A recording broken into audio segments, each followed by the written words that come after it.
ऐसा दर्द दूर करने गए वैद्य जी कि वैद्य जी को रोग हो गया, वैद्य जी निकल गए। ऐसी वैद्यगिरी मत करना और सब काम सामान्य रूप से करना, सब भगवान के हिसाब से करना।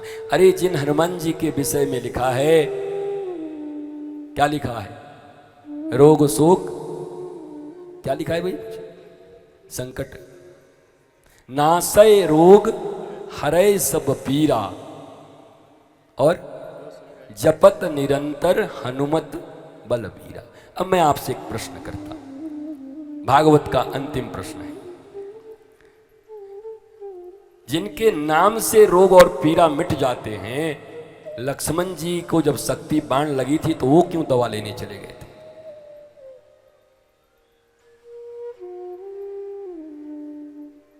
नाम ही से मिटा देते। डॉक्टर का धर्म कैसा होना चाहिए? रावण का डॉक्टर और इलाज कर रहा है राम जी के भाई का, एक आध गलत इंजेक्शन दे देता तो मामला बन जाता, युद्ध हार जाते ये लोग।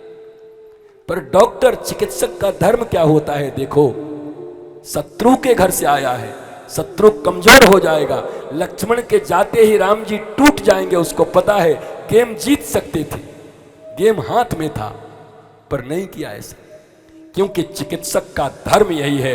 मेरे पांडाल में और दूर दूर तक मुझे सुन रहे डॉक्टरों, चिकित्सकों, इस धर्म को याद रखना कि आपका अपना पराया कोई नहीं, आपका जीवन बचाना धर्म है। कोई भी हो, पैसों के लिए मार मत देना मेरे माई बाप, गरीब भी आए तो जो बन सके कर दो महाराज, क्योंकि आप जीवन बचाने के लिए आए हो। यही बात वकीलों के लिए भी है, वही बात टीचरों के लिए भी है, यही बात सबके लिए महाराज, यही बात मेरे लिए भी है।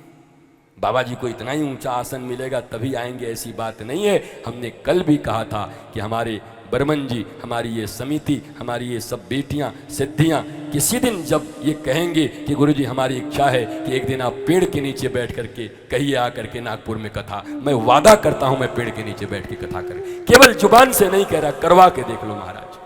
अब 5 आदमी होंगे तो 5 आदमी के बीच में कर, तो वो भी करना है। अपने धर्म से विचलित नहीं होना है, हटना नहीं है। बड़े रहो छोटे रहो, पर प्रेम का बंधन सबसे ऊंचा बंधन है, उसको बनाए रखो। भगवान की दिव्य कथा हुई, सुभद्रा का हरण हुआ, सुभद्रा का विवाह हुआ। सम्यक पंचक क्षेत्र में 115 वर्ष की आयु में भगवान फिर गए हैं, जहां ब्रजवासी भी जुटे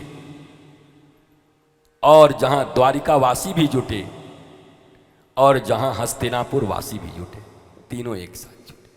हस्तिनापुर वासी, ब्रजवासी और द्वारिकावासी, और मथुरावासी भी आए थे महाराज, कुछ बचे कुछ ऐसे, सब के सब। भगवान ने वहां मां यशोदा का दर्शन किया।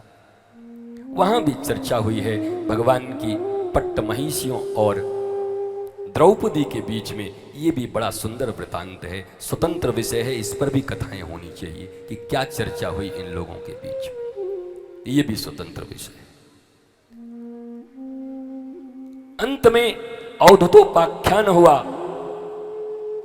दत्तात्रेय के 24 गुरु की कहानी बनी। दत्तात्रेय ने 24 गुरु बनाए। वे 24 गुरु क्यों बनाए?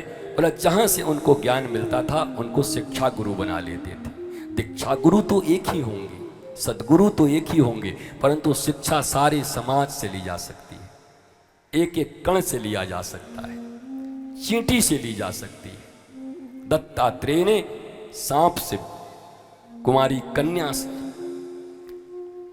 पृथ्वी जल वायु आकाश, कबूतर कबूतरी से सबको गुरु बना के विद्या लिया। और अंत में तो महाराज पिंगला नाम की बेश्या को भी अपना गुरु बना लिया। बेश्या से भी दत्तात्रेय, बताओ महाराज, दत्तात्रेय बेश्या से सीखे, पिंगला से। महाराज पिंगला के यहां जाते हैं और जब अपना अपमान कर देती है पिंगला इनका, तू कैसे बजा दिया, तुझे पता नहीं ये बजाने की कीमत 10,000 स्वर्ण मुद्राएं, नंगा। उसी समय दत्तात्रेय भगवान ने सोने चांदियों की बरसात करा दी। घबरा गई जब पिंगला, अरे बोली आओ आओ आओ आओ, आप बोलो कुचिपुड़ी देखोगे, भरतनाट्यम देखोगे, क्या दिखाऊं? तो बला करके बोला, सुन इधर पिंगला, देख ले मेरे हाथों में, मेरे रोम रोम को देख ले, मेरे रोम रोम में अनंत मेन का उर्वशी, पूर्व चित्ती जैसी लोग नृत्य करती रहती हैं और मैं इनका नृत्य नहीं देखता। क्यों? क्योंकि मैंने वृंदावन में यशोदा के आंगन में नाचते हुए गोपाल को देख लिया है। अब किसी और नृत्य को देखने की मुझे जरूरत नहीं है। जिसने ब्रज में गोपाल का नृत्य देख लिया वो अब और किसका नृत्य देखेगा? कौन माइकल जैक्सन और कौन प्रभु देवा?